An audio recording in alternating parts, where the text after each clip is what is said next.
Huh? I can't hear you. Okay, cool. Pardon?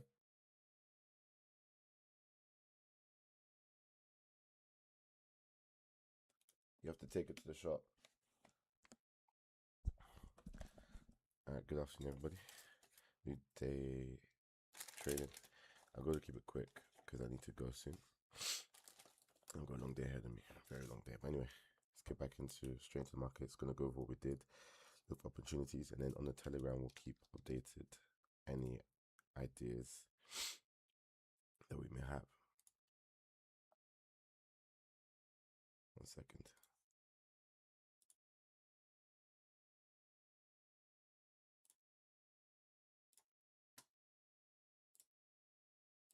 What's going on here then?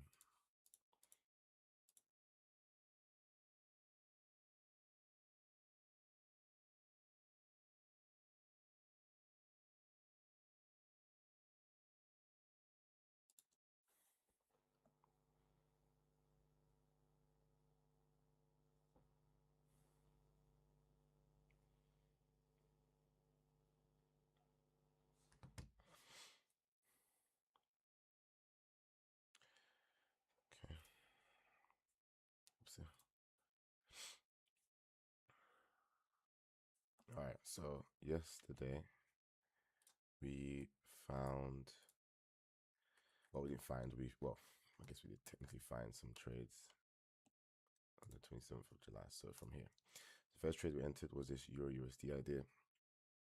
We had price consolidating, then it displaced, consolidating, excuse me, and then it went up. Then we were expecting delivery now. What's different between this one and this move? Well, this move here, it was quite close to the consolidation. It didn't sweep the upper bounds that high. But what's interesting is that it went up into a order block. Went up into an order block, and then we had market structure on a small time frame delivered. But the only way we can enter this trade is when we have the context properly right, when we have the bias right, when we have the timings right, etc. Right. So it was very an intricate trade. It's not like risky. We didn't actually take this trade, but it was something that we looked back upon. So we saw here we had a higher push, and what did we push up to? This order block right here.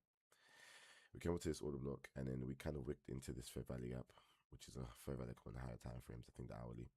But we never closed once above this area here. You'll notice there's a purple line. Purple lines means I've drawn a Fibonacci retracement. I know there's a lot of mess, but it's just because I'm including a lot of things from the past. This high to this low, we have a range, right? That's the dealing range. And within this range, you can see this is from a Asia session high, and this is in a, I believe, London session low. No, New York low. New York low. So London, Asia high, New York low. Within this, we have the optimal trade entry for continuation in this 7-9 level and this 6-2 level. So within this range, and this is the only order block within that range. This is the fair value gap in that range. And you can see price came up into this area. Only once, technically, actually. It didn't close above the 705 level. But on the higher time frames, it didn't. And not only that, it displaced downwards, taking out this swing low right here. This is market structure, which is a from bullish structure. We have this market gap opening here, which is part of our target, and of course the consolidation low and liquidity below it. So we entered the sell, quite tight stop loss. We just added some for spread and whatnot, risked a decent amount, and we came out a little bit early. We set a trading stop loss. So when we were targeting originally the bottom of this consolidation block here, but we saw some potential for it to go down to this 1325 level. But I understood that price may reverse, may not fully go down, may linger around this area. So I decided to set a trading stop loss to avoid losing profits. And I set it to originally a 7.8, which is around here. And I think I ended up saying I then moved it to 1376 and did hit the trading stop loss. Then I had the NZD scalp idea.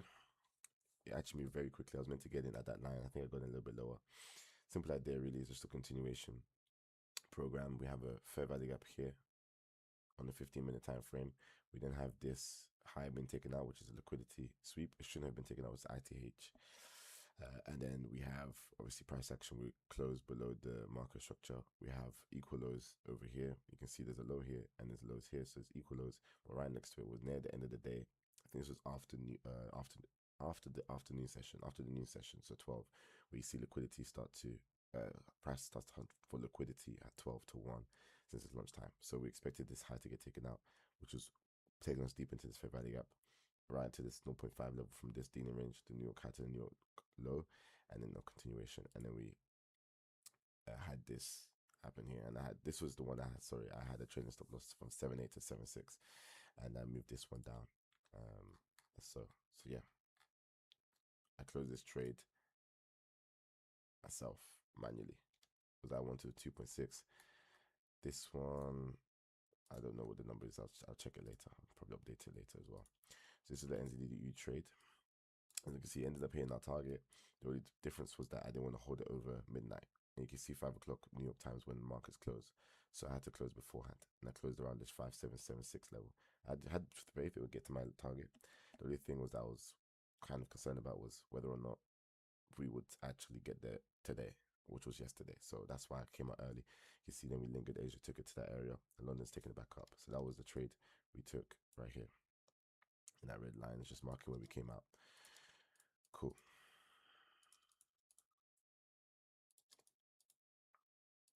Delete some of the things I definitely don't need. Right. So let me start with DXY. So in the weekly time frame, we've addressed that we are bullish. Well, the reason is because on the weekly time frame, we've dipped into this fair value gap here, and we've created a swing low in it. We filled most of the fair value gap. Swing low created. Price action says we're bullish. We also have bullish structure on the small time frame. Then you have the target of this 102 flat level. There's a swing high, which is ITH, filling a, I believe, a fair value gap on the smaller time frames, and it is at it's a swing high with liquidity above it, and it's been there for a while. So anyone entering sells probably has set their stop loss above this. Obviously, it's an index, so it's not exactly clean as stop loss and orders, but it can show the general gist of where price is going. And we can see here that we're headed towards it. So not only do we have a target, we have a weekly fair value gap up here, but we have a near target, which is this swing high, and we also have price action supporting us with this swing low created enough weekly fair value gap and bullish structure. So we're bullish on DXY, which means we're bearish on these types of pairs. So let me take away this and then get rid of the drawings. On EU USD, Euro USD, sorry. EU, we have a weekly fair value gap here, price dipped into it, took out liquidity, created a swing high, was bearish here, and now we should be bearish in that continuation, targeting this liquidity down here. So that liquidity that we have with this green line is over the course of 3 days. 1, 2, 3. Okay, and this is liquidity we've tagged. We haven't taken out fully, but we've tagged it. We've also finally filled the full amount of this market gap, which would have been this close to this low, I believe, unless this was meant for something else. But either which way, that's happened.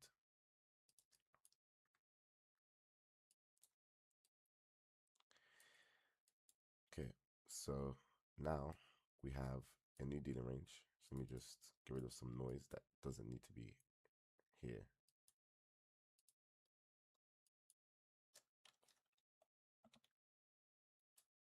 Get rid of that too.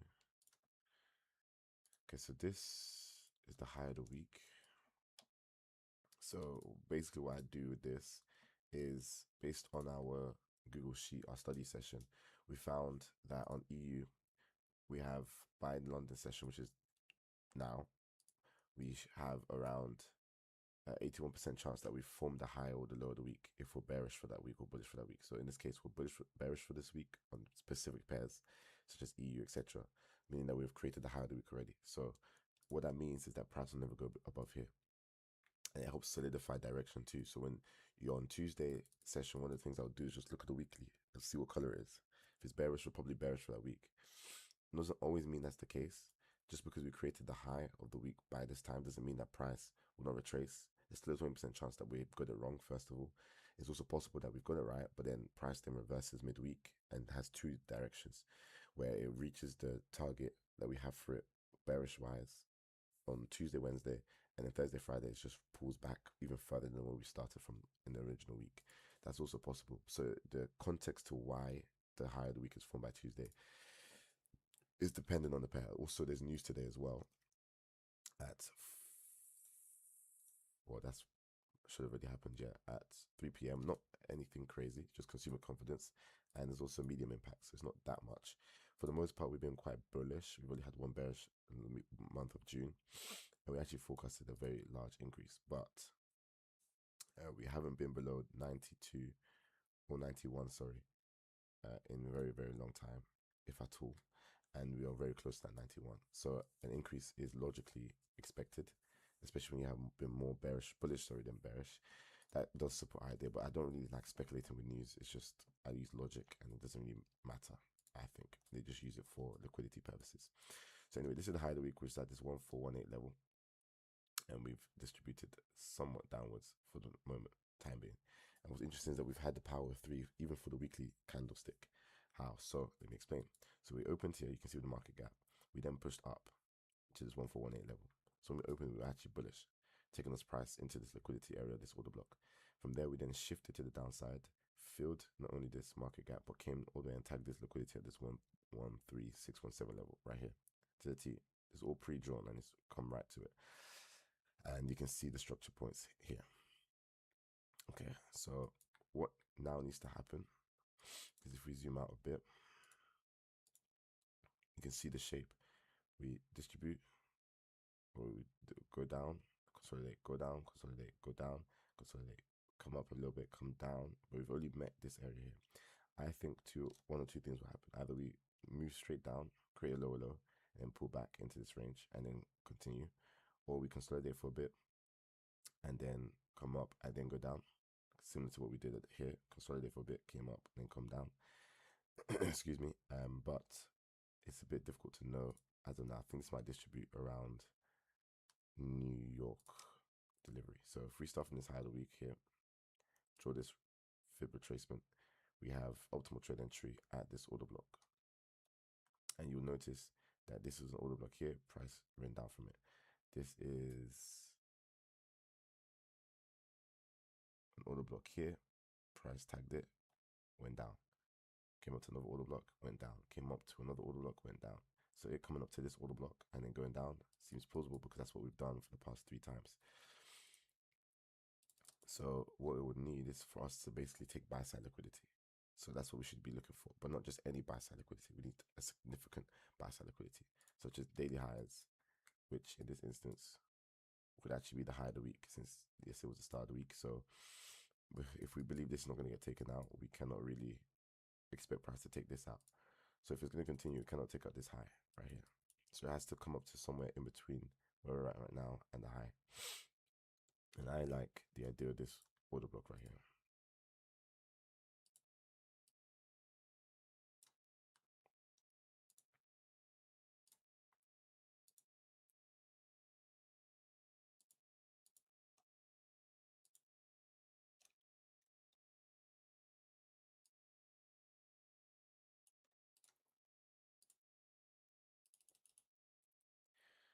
So this is a Fair Value app, and you can see within this Fair Value app we have New York liquidity. So if price was to take out all these highs, London high, Asia highs, New York high, and come up and tag into this order block, I think that's fair. Let me just note the time frame. This is a 4 hourly. Okay, so 2 hourly is also fine. Check the 4 hourly. It's about the same. And then this order block, well, it's not really an order block, but it's just a bullish candlestick, which is order flow. Sorry, I should be using my correct terminology.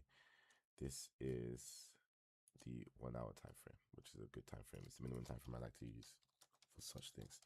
So I'm essentially waiting for price to come up here.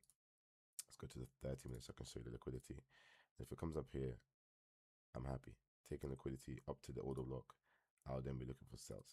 And at this point, you can just enter blindly. Not blindly as in just enter, oh my gosh, but enter as in enter without waiting for confirmation. This is the entry model. We already got the context right. We're bearish. We're looking for sales. We just need the opportunity to arise. So drawing from this range to this range, this optimal trade entry with lines up, which lines up with this order block.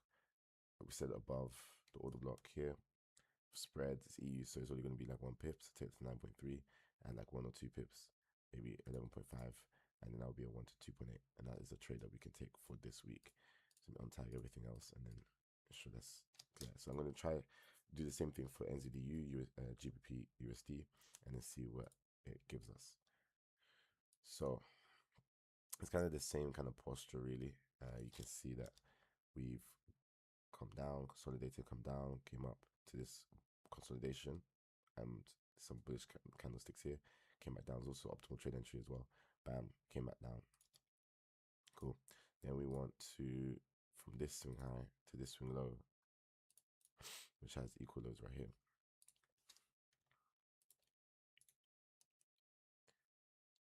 We want price to come all the way back up into this optimal trade entry. There's a lot of stuff going on here. I've already explained this NZDU buy. I like this area, it kind of uses it as an inverse fair value gap.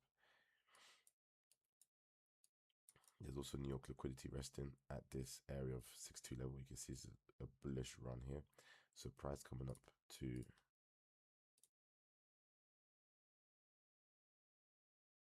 somewhere like optimal trade entry makes sense, because the optimal trade entry contains liquidity sweep and it contains this bullish run here. So it coming up here and then come back down makes some sense. But I do prefer EU because it's cleaner. It has actual areas that I like, or cleaner areas, I should say. GU is a bit ahead of everybody else. It's already actually created the lower low. So the market gap here, and it almost filled it instantly. Came up to ultimate trade entry, this bullish run here, this kind of bullish order block. Had the market short shift, could have got in around about here, and then it distributed down, created a lower low, and is now consolidating. So this one's ahead of schedule compared to EU, etc., etc. So I'm gonna get rid of some of the noise. You can see as well, this is the 4-hour fair value gap. Cool. We've taken out this liquidity. So this is a good area because sometimes price uses that to come back down. If we were to draw from this high to this low Fibonacci retracement, we have an order block right here, or bullish candlestick. Let me stop calling order block blindly. At this optimal trade entry. That would also contain a liquidity sweep from New York. So for me, so this is what classifies as a significant high. It would be the daily time frame liquidity and higher. It would be equal highs and lows on multitude of time frames. That's just up to discretion. For example, it could even be 5 minutes if there's multitude or it's very clean over a spread amount of time, for example. But if it's equal highs, I would like it to be minimum 15, ideally. But I can use discretion for smaller time frames. It would also classify it's stronger with higher time frames. So like the hourly equal highs is very strong. Session highs are decent by themselves. You have to be careful. It depends. Like for example, this has equal highs here. Like there's a high here and a high here, and there's a 30-minute time frame. I would be happier with New York being taken out than I would just a random one in the middle of nowhere, like this high over here. But this high has an order block behind it. I believe an order block on a higher time frame behind it. So this one is also valid. Then this one here, it has Asia and London. This is equal highs from 2 sessions. So I like this one too. So with that, this is strong, and this is strong. So these ones are strong. Not this one kind of has equal highs here, so I would say it's a little bit strong. But I like it when it's multitude of things, like it lines up with the Fibonacci retracement, it lines up with optimal trade entry, it lines up with the equal highs. There's a multitude of higher time frames, and I kind of go with that. But when you have a bias, you can either double check with a smaller time frame displacement. If you don't get the displacement you're looking for, you can just void the idea completely, because every idea without confirmation from institution is null and void. Why? Because we want to copy the smart money, not retail money. Retail money can make money, but that's fine. That's the design of the market.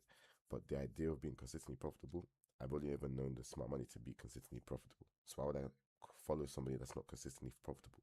So I always wait for that displacement to confirm the idea. So I'll be looking for price to come up here, take liquidity, push up into this bullish candlestick here, and then confirm. Without confirmation, doesn't matter how good the setup is, no confirmation, we're not in it. Let me a lot of noise here. I would need to. Oh, okay, so this one's not bad. So it's equal lows here. A bearish structure will come up into this fair value gap here, which is on a weekly time frame. You just make a note of that. This could be nice for sells. Go to the daily time frame. We have. So we are currently bullish, but this is the high of the week. So let me actually change this.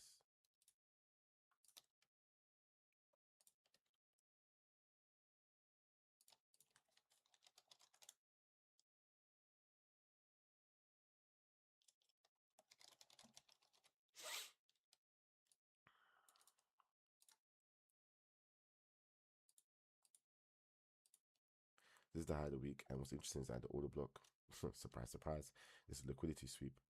Why is that even mentioned? Let's take that out. So we have this weekly fair value up. We've come up into it. We look like we're rejecting it. So what you could either do is you could play passive if it's a pair I'm not really familiar with, which it is. We could wait for it to take out this swing low right here, which would be a confirmation that we're now bearish. Or you could get ahead of time and say, you know what, I believe price is bearish, and just start looking for entries of sells right now. I'm going to take it more passive just because I have setups available. And it's not a pair that I've really been trading like that. So I don't know it in and out. I haven't been monitoring it week by week. So with this one, I could see that we're potentially bearish. We did open a little bit lower.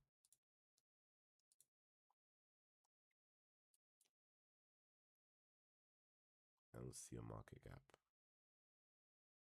And we opened around here. Pushed down a little bit. Went up into this fair value gap. Now we're deep into it. We've also taken out this swing low right here. So you can even argue we'll start looking for ideas from this Asia high to this Asia low for price to come back up to this bullish run right here. It's interesting how this lines up perfectly, eh? Almost perfectly. And this could be a place where you want to start selling from. But again, I might take a little bit passive. I want it to close below this 12046 level. But I haven't deeply analyzed it as I have other pairs, but I'll just keep it here for now. These ones were bullish. We're going to leave that alone. USD CAD, I'll leave it alone for now. See if there's anything else. Let's look at USD CAD. It actually was looking a little bit clean. So we have this range. It tagged up into 705 level, which is this bullish run here, which makes sense that we're getting some rejection from it. This whole bullish run, you can see the actual specific candle that contributed to this whole push here is this order block here, and that's where we've reacted from. To be fair, if you got in, you would probably still be in it. I don't like the consolidation aspect though. So what I'll do is probably mark it as consolidation and then see what price does. But I'm happy with the 3 up here. GU probably be the same. The only difference is that GU's kind of already made a lower low. So it's either going to consolidate or it's going to retrace. I'm not too sure yet. But we'll just keep an eye on it. And we'll be monitoring this throughout the day, sorry. This is my overall idea. I want this to happen, but it may or may not. We didn't have on Telegram any updates. So let me just double check the risk to ratio for this NZD scalp idea. 57765. I think I closed it. Or deleted it, sorry.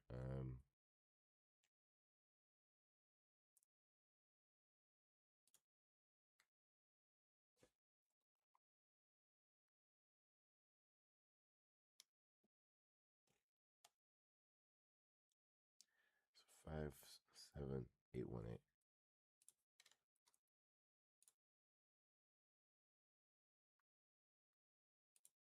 To 57765.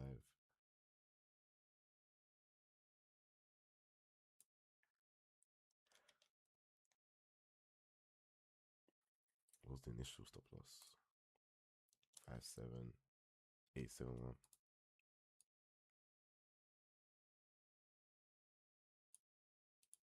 A 1-to-1. It doesn't look like it on my account, but I guess so.